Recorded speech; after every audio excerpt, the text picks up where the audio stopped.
Hi, friends. Quite recently, I was engaged in a brainstorming session with Dr. Shashi Tharoor on the subject of evolving a world class Kerala. All the participants were given a brief 1 minute to voice out their inputs. So, I was also given an opportunity. So, what I brought it to his kind notice was the importance of concentrating more on the growing mental health issues, especially in the post pandemic period. He instantly took cognizance of the issue when I told him, brought to his notice, that the United Nations has exhorted nations all over the world to scale up their investment for improvement in mental health. And I also told him that the issue is hidden. Pat came the reply. He put it in a very lucid, his own inimitable, lucid fashion. Yes, I totally agree with you. If you have a physical injury, it's noticeable.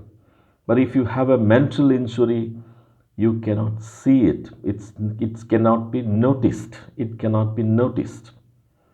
So that was such a forceful, emphatic statement from him. No one else can put more lucidly than that. A physical injury is visible, a mental injury is invisible. So we are living in a world of invisible mental injuries all around us, especially the post pandemic period. Every day we read disquieting, upsetting, unpleasant, sad, tragic cases of suicides among children, drug abuse, other sorts of violence, very, very upsetting things. I read an article recently in Mathrubhumi written by Aparna Vishwanathan, to which I could relate myself very well.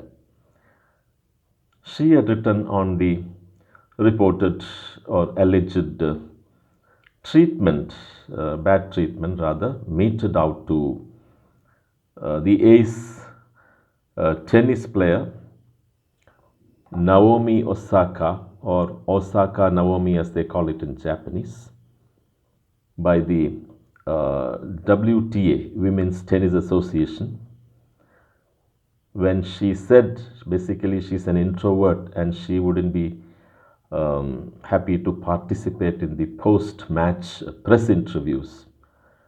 The organization, the Women's Tennis Organization, had fined her. So, in response to this uh,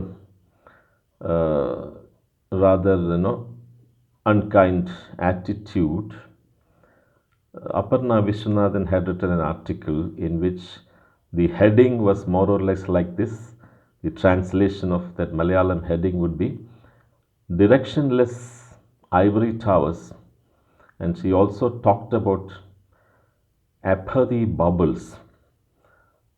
So, we all of us have come to insulate ourselves in apathy bubbles, not being sensitive to the issues.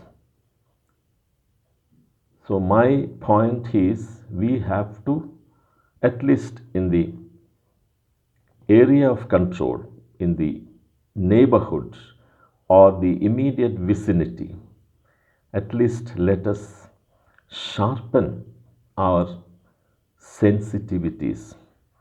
Let us not make them dull. The sensitivity towards mental health issues is a sign of civil society. So let's be more prone to be sensitive towards such issues. This is a thought I wanted to share with you today. Thank you so much. See you in the next week with some interesting video. Thank you so much.